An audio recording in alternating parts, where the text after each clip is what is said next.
Dakal po salamat kaya pong Diyos nandi pong antinginan. Dakal po salamat. Nakapiyusang po sana po. Okay, sabay-sabay po, bibilang po tayo ng 3. 1, 2, 3, below!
Happy birthday na.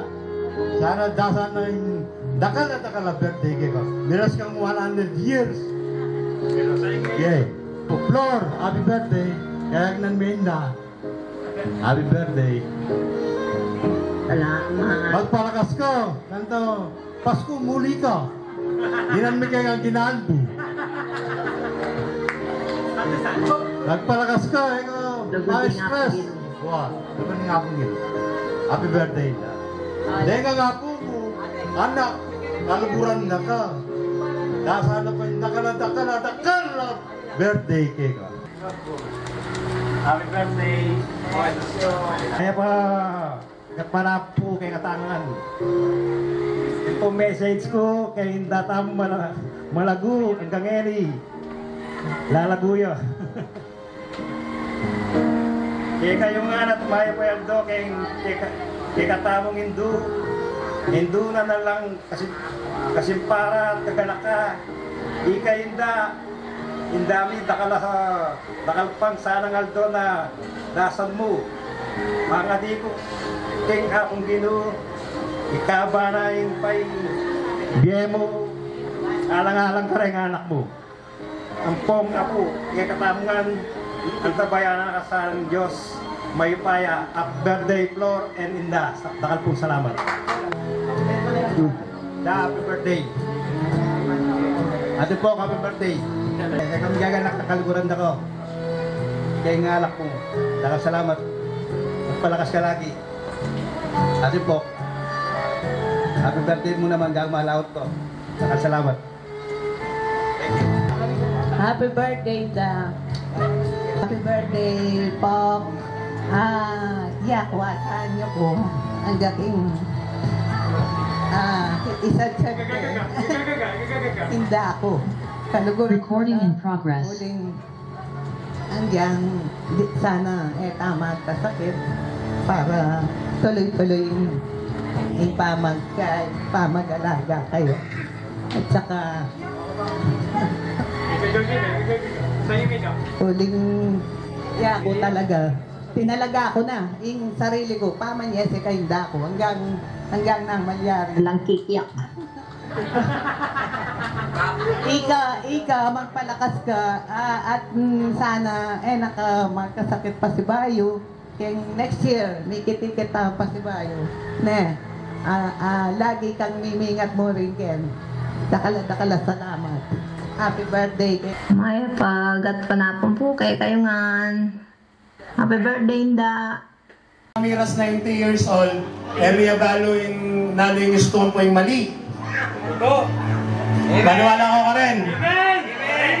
Kasi nung isipan nyo hinda, may bait siya, 19, nanong year may bait? Muna nga po, sinawap na ako. Bakit? Nakalulwa na katawa yung pamilya ang tao. Nakaluluwa na katali nga pong Ginoo. Nakalulwa na katawa, sopwa na katawa. Babel. Nano ka 19 may bait? 1937. 1937. Mag-isipan niya po yung 1937. 1935. Kasi 19 na kayo. Wow, 1935. Yung idol mo. Napolos na. Paita mo po, nakapasalamat kaya kayo. Nakaka-abuse ako po. Nakapasalamat. Till you come and sit a while with me.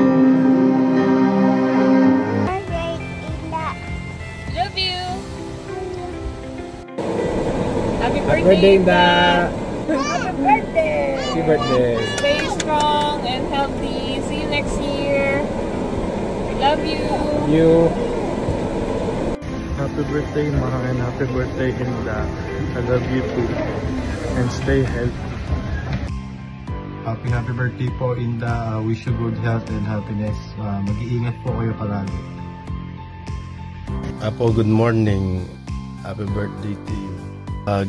Greet ko pong happy birthday. Ingka na akong malugod hinda. Yapuluringan po ay imampok. Wish ko kayo kayong adwa na dinan akong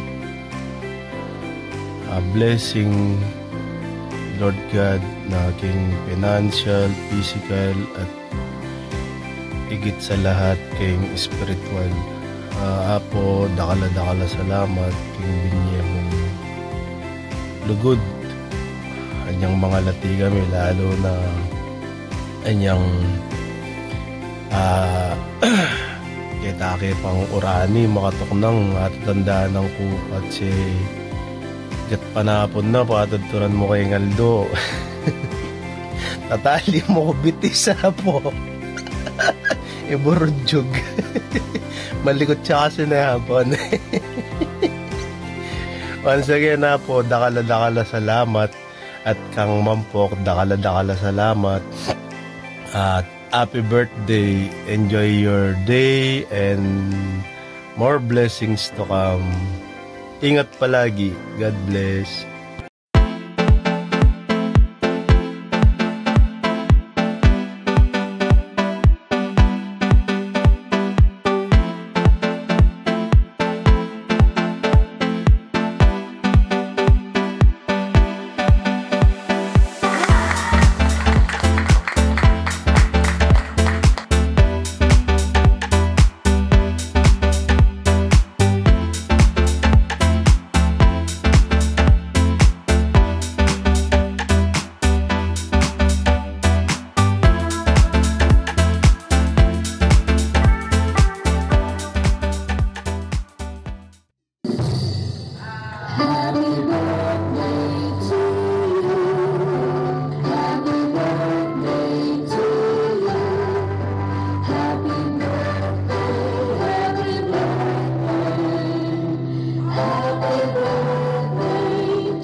Lagi ako nung bata ako, nagbabakasyon ako sa kanila.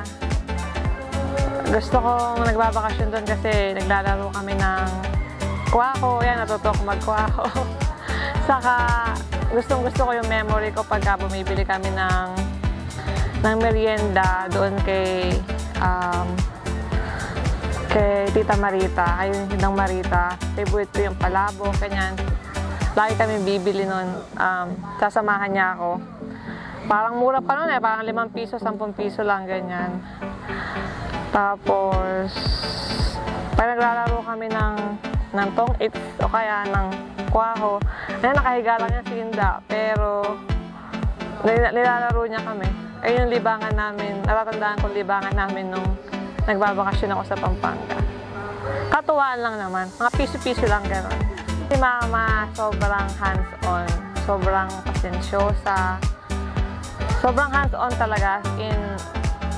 Hanggang ngayon na may mga asawa na kami, lagi pa rin siyang nakaalalay sa amin. Parang katext ko lang, pagka may hinahanap akong bagay, sabihin ko lang, Ma, nasan to? Alam niya na kung nasaan. Saka hindi siya, simula bata kami hanggang ngayon, hindi siya nawala sa pag-aasikaso sa amin, sa pagmamahal sa amin. As in, wala akong masabi. Para pa akong ngayon, para pa rin kaming, paano ko ba describe yung parang hindi ko naramdaman na matanda na kami. Kasi sobrang yung pagmamahal niya sa amin, walang katulad. Yung sakripisyo niya sa amin, walang katulad. Happy birthday kay Inda, sa kay Mama. Ang wish ko, sana long life and good health sa kanilang dalawa. Yung mama ko ngayon, hindi siya nakauwi. Unfortunately, dapat nandito siya. Pero may mga bagay tayong hindi naasahan, kaya hindi siya nakauwi. So, ang wish ko sana talaga good health sa kanilang dalawa. Saka happiness.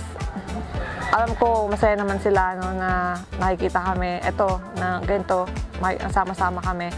Pero yung health natin, parang hindi natin masabi. So, ayun talaga yung pinagpe-pray ko sana kung ano may mga sakit-sakit nila, gumaling silang dalawa. Si Poloreng, unang-una siya ang nanay namin na dati nagtitinda lang siya sa palengke ng gulay-gulay. Nung pang buhay yung asawa niya, si Apo Ben, driver ng pampasayaron jeep sa Sasmuan.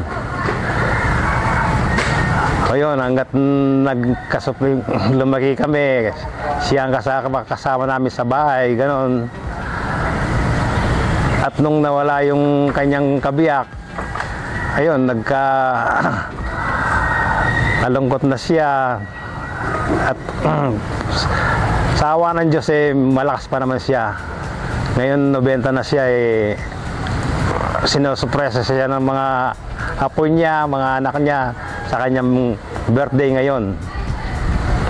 Kaya awa ng Diyos, sana abayin pa niya ang kanyang buhay para sa kanyang mga apo at anak. God bless. Kaya dati, nung pare-parehas kaming high school, nag-aaral kami magkakapatid doon sa St. Michael College. Ayun, tapos natapos kami sabay-sabay. Kahit na hindi kami para-parehas na edad, matanda ako sa kanila. Ayun, hanggat sa nakapag-asawa kami, kanirahan sila sa Orani, sa Hermosa, at nakapag-asawa siya ng may trabaho at napunta sila sa Amerika. Ayun, sa baba ng panahon medyo lumuwag sila sa buhay dahil sa kanilang mga anak, sa pagsisikap nila. At ngayon ay sabay si birthday nila ni Inda. Sa awa ng Diyos, sana may abang panahon na ibibigay pang buhay sa kanila. Maliliit kami, yung naalala ko kay Inda nung yung sinaunang paraan ng pag-alis ng lagnat. Yung ibababad yung mamera, tapos ilalagay sa gas, tapos ikakaskas sa katawan, tapos babalutan ng dyaryo. Ayun, talagang yun yung isa sa mga kinakatakutan namin nun, kaya ayaw namin magkasakit kasi kakayasin kami ni Inda. Kay Tita naman, na-describe mo anong best memory and basta anong naalala mo nung mga kabataan? Si Tita, kapag nasa-short ako sa baon, yan. Yun yung lagi kong ginugulo. Lalo na kapag nauwi akong Bataan, nag-college ako sa Pampanga. Pag umuwi akong Bataan, diretso na ako sa kanya. Ano kailangan mo? Kulang na pamasahe mo. So yun, laking tulong ni Tita nun. Si Lola, isa siya sa mga taong nakalakad ko talaga yung kasama kong matulog. Lola's boy ako nun eh. Kaya kapag imbes na yung nanay ko yung hanapin ko kapag may sakit ako, si Inda, si Lola. Tapos si Mampok, family oriented talaga kasi ever since nung magkakasama kami sa bahay, may parang compound kami doon, magkakasama kami. So, na-miss ko yung namin magkakasama kami doon. Dalang pa sa madalang yung magka-birthday yung nanay tsaka yung anak. So, happy birthday sa inyo. Sana dumami pa yung birthday nyo kasi kada nagbe-birthday yung family members, nakikita kita yung magkakamag-anak. So, nasa-celebrate talaga namin yung bonding. Gaya ngayon, malaki yung expectation kaya pinapanalangin ko rin na marami pang okasyon na ganito. Happy birthday!